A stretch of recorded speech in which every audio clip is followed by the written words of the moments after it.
તો જય જોહાર દોસ્તો, બધા યુવાન મિત્રોને મારી એક ઇન્ફોર્મેશન છે કે અત્યારે ડિસેમ્બર મહિનો ચાલે છે અને હોળીની ટીમલી તૈયાર કરવા માટે નવા સિંગરો આપણા દાહોદ જિલ્લામાં લગભગ વધારે છે. મને ખબર છે, હું નવું સોંગ રેકોર્ડિંગ કરવા ગયો હતો એટલે મને ખબર છે. ત્યાં ટ્રાફિક જોઈને મને થયું કે આ વાત તમારા સુધી શેર કરવી જરૂરી છે. તો આપણા દાહોદના તેમજ એમપીના અમુક જાગવાના આદિવાસી વિસ્તારના જે છોકરાઓ છે, બરોડામાં, સુરતમાં કે અમદાવાદમાં કડિયા કામ કરીને પૈસા કમાતા હોય ને પછી સોંગ રેકોર્ડિંગ કરવા જતા હોય, તો હું એમના માટે આ વિડીયો ખાસ ઇમ્પોર્ટન્ટ છે. મારા ખુદના અનુભવ તમને કહું છું કે ભાઈ તમને સારું ગાતા આવડતું હોય, પછી સ્ટુડિયોવાળા સાથે તમારી મિત્રતા હોય, પછી મ્યુઝિકવાળા સાથે તમારી મિત્રતા હોય તો જ સોંગ રેકોર્ડિંગ કરજો. અને બીજું કે એક સારા એવા સ્ટુડિયોમાં જજો. બિલકુલ ફેલ સ્ટુડિયોમાં જતા નહીં.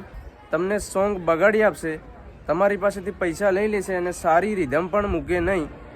મારું સોંગ બગાડી નાખ્યું છે તો મને ખબર છે કે મારી સાથે આવો સ્કેમ થયો છે, તો હું ઘણા બધા બીજા નવા સિંગરોને થોડુંક એલર્ટ કરી દઉં.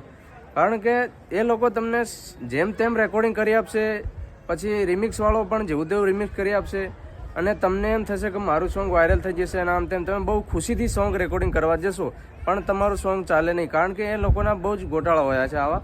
હું ખુદ કરી આવ્યો છું અને મોટા સિંગરોને તમે જોજો કે એ 2 થી 3 વાર સોંગ પાયલોટિંગ કરશે અને પછી રેકોર્ડિંગ કરશે. અને સ્ટુડિયોવાળા સાથે પણ એમની સારી એવી મિત્રતા હોય છે. તો એટલા માટે મોટા સિંગરનું ટ્રેન્ડિંગમાં સોંગ આવી જતું હોય છે, પછી એમની ગાવાની ટ્રીક થોડી સારી હોય છે. એટલા માટે તમને જે નાના સિંગરો છે અત્યારે બધા મોસ્ટ ઓફલી અત્યારે નવા સોંગો લખતા જ હશે એવું હું માનું છું. કારણ કે આ સિઝન હોળીની સિઝન હવે આવી જ રહી છે.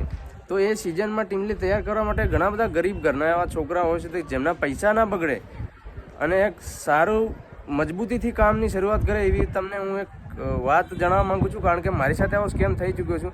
એક ટીમલી સોંગ તમને કમસે કમ 30,000માં પડશે. 30,000 તમે પૂરા ખોઈ નાખશો તો તમારી ટીમલી રેડી થશે.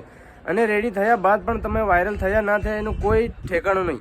કારણ કે તમારે આમ સોંગમાં રિમિક્સ સારું નહીં ભરે, એ લોકો એ રિધમ સેટ સારી નહીં કરે, જેમ તેમ રેકોર્ડિંગ કરીને આપી દેશે. તો આ તો મને અનુભવ થયો છે એટલે મેં કીધું કે તમારા સુધી વાત શેર કરી દઉં. બાકી આગળ શું પ્રોસેસ કરવી એ તમારો વિષય છે. જય જોહાર.